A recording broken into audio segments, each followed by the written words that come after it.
আসসালামু আলাইকুম। আইন শান্ত ইঞ্জিনিয়ারিং চ্যানেলের পক্ষ থেকে আরও একটা নতুন ভিডিও নিয়ে আসলাম। এই ভিডিওর টপিক হচ্ছে,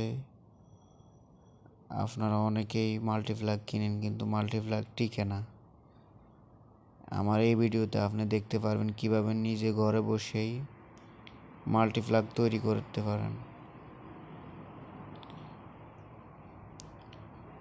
এই মাল্টিপ্লাগটা খুবই টেকসই হবে এবং কি খুবই ভালো মানের কাজ করবে।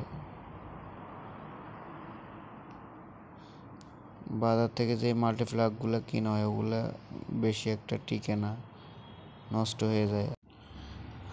আমার এই ভিডিওটা ভালো করে না টেনে দেখবেন, তাহলে আপনি এখান থেকে শিখতে পারবেন।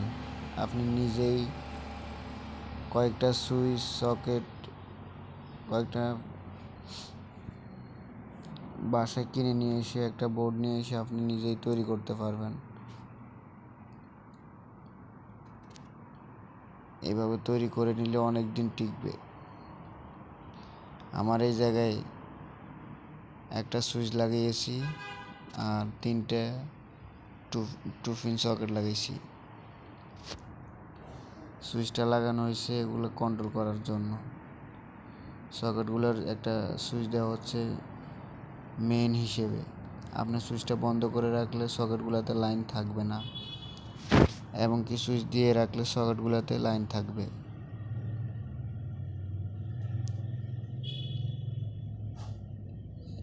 এখানে দেখুন, খুব সহজে আপনি দেখতে পারেন কিভাবে কানেকশন দিচ্ছে। লাল তারটা হচ্ছে ফেজ, আর এখন যে তারটা লাগাবো এটা হচ্ছে নিউট্রাল।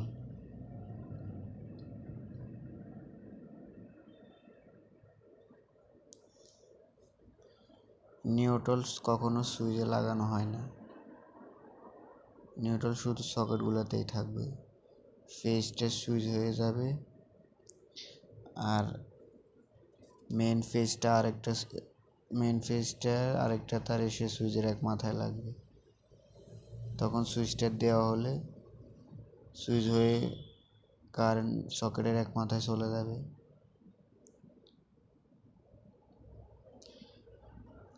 আর এক মাথায় এখন নিউট্রাল লাগানো হবে। দেখুন,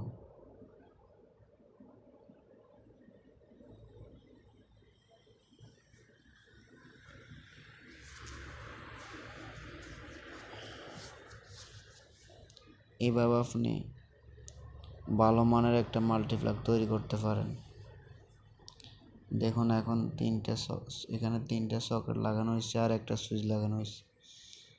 তিনটা সকেটের তিনটা মাথায় একটা নিউট্রাল লাগানো হয়েছে। তিনটা সকেটের তিনটা মাথায় একটা ফেজ লাগানো হয়েছে। ফেজটা সুইচিং হয়ে যাবে। সুইচটা দেওয়াতে মাল্টিপ্লাগটার একটু সেফটি হলো। আপনি চাইলে আরও বড় বোর্ড বানিয়ে ইন্ডিকেটরও লাগাইতে পারবেন, যাতে বোর্ডে কারেন্ট আছে কিনা তাও দেখতে পারবেন। আপনি চাইলে কাট আউটও দিতে পারেন। খুব সহজেই তৈরি করে নিতে পারেন এভাবে। ভিডিওটা ভালো লাগলে আমার চ্যানেলটি সাবস্ক্রাইব করে পাশে থাকা বেল আইকনটি বাজিয়ে দিন, যাতে পরবর্তীতে এই ধরনের নতুন ভিডিও আপনার কাছে পৌঁছাতে পারে। ধন্যবাদ সবাইকে।